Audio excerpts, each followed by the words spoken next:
Pada tahun 1992, mayat seorang wanita muda ditemukan dibuang di belakang sebuah restoran di Houston. Dia menjadi korban pertama dari serangkaian pembunuhan yang dilakukan oleh The Tourniquet Killer. Siapa dia? Tidak usah menunggu lama. Selamat mendengarkan.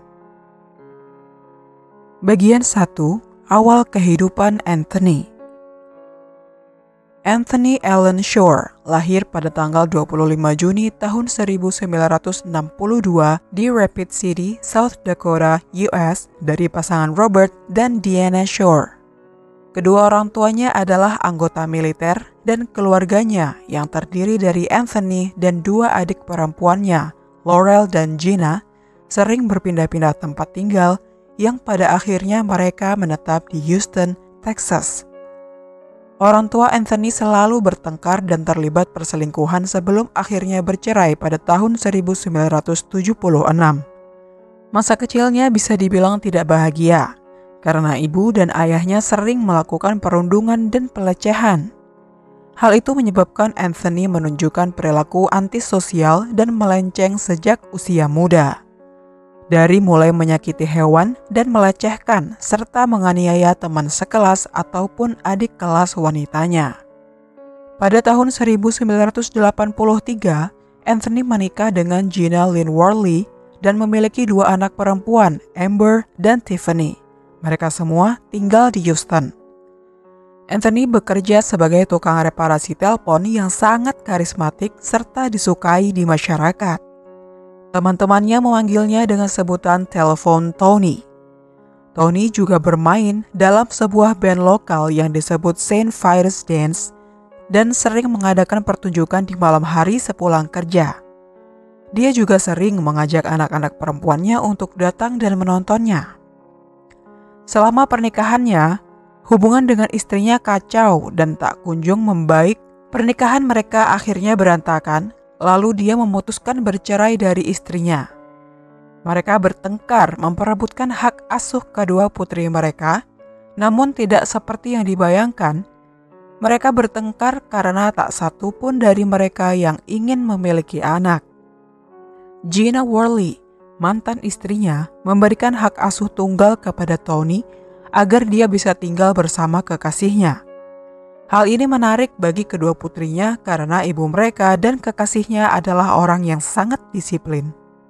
Namun, ternyata hidup bersama ayah mereka juga bukanlah kebahagiaan. Tony tidak dapat mengurus kedua anaknya dengan baik, bahkan kondisi rumah mereka menjadi sangat jorok. Rumah itu penuh dengan kecoak dan serangga lainnya. Bahkan, untuk menghemat uang, Amber dan Tiffany harus berbagi air mandi dan mendapat jatah tisu toilet. Sehingga, anak-anak di sekolah sering mengejek mereka berdua karena bau badan atau pakaian mereka yang kotor. Selain itu, ketika Tony ingin keluar, dia memaku jendela rumah dan memasang kunci luar sehingga kedua putrinya tidak bisa keluar. Hukuman yang mereka terima juga sudah di luar batas dan mereka tidak boleh menangis. Karena jika mereka menangis, maka hukumannya akan semakin parah. Beberapa waktu kemudian, Tony mulai mengizinkan Amber dan Tiffany untuk mengundang teman-temannya menginap di rumah. Dia juga mengizinkan mereka untuk bermain game khusus wanita, di mana mereka akan berpakaian minim dan memakai banyak make up serta menari-nari. Saat dewasa, Tiffany menemukan jurnal ayahnya dan menemukan bahwa itu adalah bagian dari ketertarikan seksualnya terhadap gadis-gadis muda. Bagian 2, Anthony adalah predator. Anthony Shore saat masih dalam hubungan pernikahan ternyata memiliki kepribadian yang disembunyikan dari keluarganya. Saat itu, sebagai seorang remaja, dia pernah menggunakan adiknya untuk memikat para gadis ke dalam mobilnya dan melakukan pelecehan pada mereka. Pada tanggal 26 September tahun 1986, ketika Tony berusia 24 tahun dan tinggal bersama istri serta dua anak perempuannya yang masih bayi, dia bertemu dengan Lori Tremblay yang berusia 14 tahun. Lori sedang berjalan sendirian di jalanan ketika Tony menghentikan mobil van-nya di sampingnya dan menurunkan jendela. Setelah berbasa-basi, Tony pun menawarkan tumpangan padanya ke sekolah dan Lori setuju. Setelah beberapa saat, Tony mulai melecehkan Lori dengan sangat agresif. Lori menyuruhnya untuk berhenti, tetapi Tony tidak mau mendengarkannya. Ketika Tony mencoba melepaskan baju Lori marah dan mereka bertengkar. Kejadian itu membuat Tony khawatir jika Lori melaporkannya, jadi dia berpikir cepat untuk melilitkan tali nilon di leher Lori dan menekan lehernya dengan tangannya. Sebelum akhirnya meninggal, Lori sempat melawannya dengan sangat keras dan membuat Tony mengalami luka di tangannya. Kemudian, dia membawa mayat Lori dan membuangnya di belakang sebuah restoran di sebelah tempat pembuangan sampah yang berjarak 3 mil dari apartemennya. Jasadnya ditemukan, tetapi tidak ada saksi mata dan bukti yang diperoleh di sana. Pada saat itu, tidak banyak yang bisa dilakukan polisi untuk menyelidiki bukti fisik. Oleh karena itu, kasus ini dengan cepat menjadi dingin. Pada tanggal 16 April tahun 1992, Tony melihat Maria del Carmen Estrada ketika dia sedang dalam perjalanan ke tempat kerja. Dia sedang menunggu bus sekitar pukul 6:30 pagi. Wanita itu berusia 20 tahun, tetapi terlihat jauh lebih muda. Tony segera menghampirinya dan mencoba menawarkan tumpangan kepadanya, namun Maria dengan cepat menolaknya. Tetapi Tony tidak menyerah dan berulang kali menghampirinya sehingga Maria akhirnya menerima tumpangan itu. Ketika Maria masuk ke dalam van, Tony mulai melakukan pendekatan dan wanita itu mendorongnya. Hal ini membuatnya marah dan dia menjadi sangat kasar. Lalu dia mengunci semua pintu dan menggunakan tali yang sudah disiapkannya dengan tongkat di ujungnya untuk membuat tourniquet. Tony segera melilitkan tali itu ke leher Maria dan melakukan tindakan tak senonoh padanya serta menekan leher Maria sampai mati. Tony membuang mayatnya di sebuah gang di belakang Dairy Queen dengan kondisi berpakaian, tetapi celana dalamnya turun sampai sekitar lututnya serta tali yang masih terikat di lehernya. Dari TKP ini, polisi bisa mendapatkan lebih banyak bukti termasuk DNA dari air mani dan bekas kuku di kulitnya. Maria diidentifikasi oleh sahabatnya, Rosa, yang telah melihat berita tersebut dan mengenali sepatu Keds Maria. Sepatu itu berwarna putih dengan detail emas. Maria seharusnya bersamanya pagi itu, tapi Rosa mengira Maria tidak bisa datang karena sedang sibuk. Ketika dia melihat berita, dia masih tidak percaya bahwa itu adalah Maria dan pergi mencari ke tempat mereka biasa nongkrong sampai dia mengumpulkan keberanian untuk pergi ke TKP dan mengidentifikasi temannya itu. DNA-nya diproses di laboratorium kriminal Houston, namun karena Tony tidak ada dalam sistem, jadi tidak ada hasil yang muncul. Pelaku kejahatan ini dijuluki sebagai The Tourniquet Killer karena cara yang digunakan untuk menghabisi korbannya. Tony kembali berulah ketika bekerja dan melihat seorang gadis Selma Jansky yang berusia 14 tahun di lingkungan terdekat yang membuatnya terobsesi dan mulai menguntitnya. Dia mengetahui semua pola kehidupan Selma dan pada tanggal 19 Oktober tahun 1993, dia masuk ke rumahnya karena tahu bahwa dia akan pulang dari sekolah sendirian. Tony menyamar dan menyerangnya. Dia mengikat Selma dengan lakban dan melakukan aksi tidak senonoh padanya. Namun, kali ini dia tidak menghabisinya. Karena penyamarannya, Selma yang menjadi korban tidak dapat mengenali pelaku, dan karena dia dibiarkan hidup, maka kasus ini tidak terkait dengan pembunuhan-pembunuhan sebelumnya. Pada bulan Agustus tahun 1994, Tony melihat Diana Reboller yang berusia 9 tahun ketika dia berjalan ke toko untuk membeli bahan makanan untuk ibunya. Dalam perjalanan pulang, Tony membujuknya masuk ke dalam mobilnya dan melilitkan tali di lehernya dan tongkat bambu. Dia ditinggalkan di sebuah dermaga bongkar muat di gedung terdekat. Kali ini terdapat saksi mata yang melihat sebuah mobil van, namun sayang, saksi itu tidak melihat plat nomornya. Pada musim panas tahun 1995, Tony melihat Dana Sanchez yang berusia 16 tahun di telepon umum. Dana berkata akan menumpang di mobilnya untuk pergi ke rumah pacarnya, dan Tony langsung mengajaknya masuk ke dalam mobil. Dia tidak melakukan pelecehan seksual, tetapi melilitkan tali di lehernya dan menekannya dengan sikat gigi. Setelah itu, dia membawa mayatnya ke sebuah lapangan di luar kota. Dana dilaporkan hilang keesokan harinya, namun karena lokasi mayatnya yang terpencil, dia tidak ditemukan oleh polisi. Setelah seminggu, Tony menelpon sebuah stasiun TV lokal dan memberitahu mereka di mana mayatnya berada dan bahwa ada pembunuh berantai yang berkeliaran. Sayangnya, panggilan tersebut tidak dapat dilacak.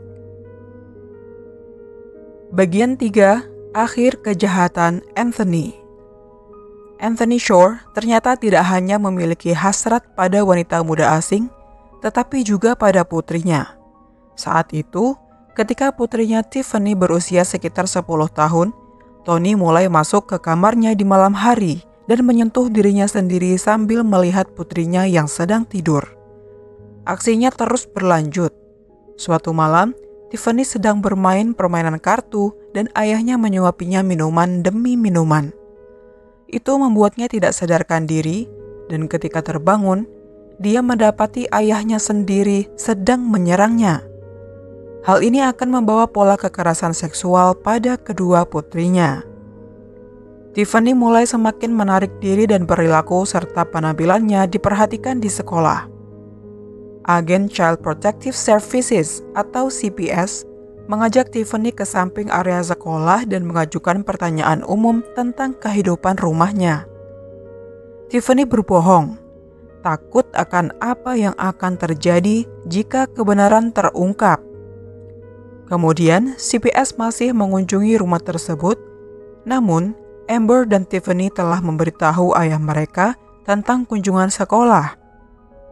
Sehingga ia menyuruh mereka membersihkan rumah dan menyiapkan makanan.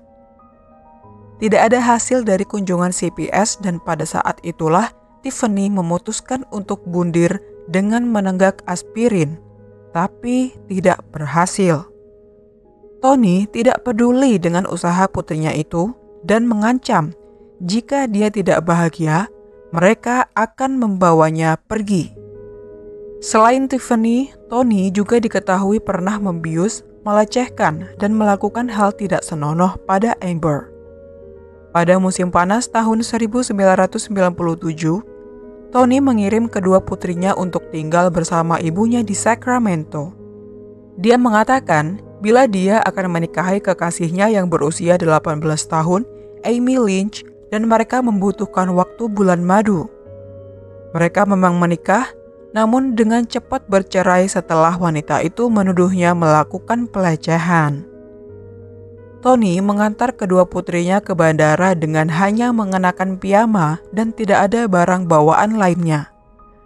Saat bersama bibinya, Tiffany akhirnya membongkar pelecehan yang pernah dia alami dan Tony ditangkap saat kembali di Houston.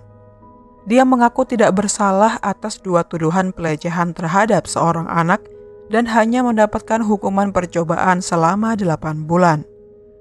Hal ini mengharuskannya untuk mendaftar sebagai pelaku kejahatan seksual dan menyerahkan sampel DNA ke Cody's. Amber dan Tiffany tetap tinggal bersama nenek mereka dan beberapa tahun berikutnya berlalu tanpa insiden apapun. Bagian 4, penangkapan dan hukuman. Pada tahun 2003, sebuah audit laboratorium kriminal di Houston menemukan masalah dalam proses mereka dan mereka memutuskan untuk mengirimkan sampel dari kasus-kasus yang lebih tinggi ke laboratorium di Dallas untuk diproses. Akhirnya mereka mendapatkan potongan kuku dari korban kedua Anthony. Pada tanggal 24 Oktober tahun 2003, Anthony Allen Shore ditangkap atas pembunuhan Maria del Carmen Estrada. Selama diinterogasi polisi, dia tidak hanya mengakui pembunuhan Maria, tetapi juga pembunuhan Diana, Dana, dan Lori. Namun, Tony hanya diadili untuk pembunuhan Maria karena memiliki bukti yang kuat. Selama fase hukuman, 3 pembunuhan lainnya dihadirkan. Mereka juga menghadirkan korban Tony dan putrinya Tiffany untuk bersaksi karena mereka menginginkan Anthony dipenjara. Anthony Allen Shore akhirnya dijatuhi hukuman mati pada tanggal 15 November tahun 2004. Pengacara banding Tony berargumen bahwa dia menderita kerusakan otak sejak dini dan hal ini tidak diketahui oleh pengacara pengadilan. Hal ini mempengaruhi keputusan Tony untuk mengabaikan saran mereka dan lebih memilih untuk mengatakan kepada hakim persidangan bahwa dia menginginkan hukuman mati. Pada tahun 2016, Pengadilan Banding Federal menolak permohonan bandingnya. Selain itu, Mahkamah Agung Amerika Serikat menolak untuk meninjau kembali kasusnya. Dewan Pengampunan dan Pembebasan Bersyarat Texas yang beranggotakan 6 orang dengan suara bulat menolak permohonan grasi. Anthony Allen Shore dieksekusi pada usia 55 tahun dengan suntikan mematikan pada tanggal 18 Januari tahun 2018 pukul 18:28.